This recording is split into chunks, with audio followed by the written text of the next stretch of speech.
Welcome to my YouTube automotive channel.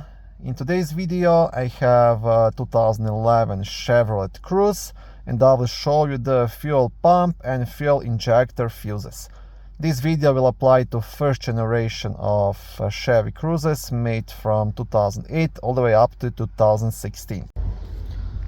All the fuses you want to check will be located in the main fuse box, which is under the front hood just next to the battery. To get the cover off, you will have 3 black tabs, one here, and one here.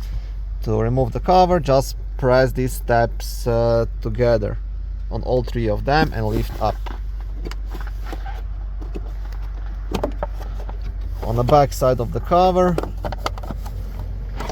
you will have a small fuse diagram, and right here this is the fuse puller you can use to remove and check any of the fuses. Fuel injector fuses are fuses number 8 and 9, and they are 15M blue fuses located right here. So this is fuse number 8 and fuse number 9, responsible for power to fuel injectors.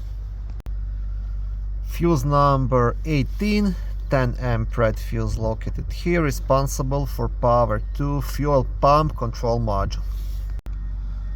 Next one, fuse number 67, 20M yellow fuse, also responsible for power to fuel pump control module. Okay, thank you for watching this video. I hope it was helpful and educational. If it was, please like it and consider subscribing to my channel. On my channel there is lots of how-to videos, do-it-yourself videos, car reviews, product reviews and other similar automotive topics.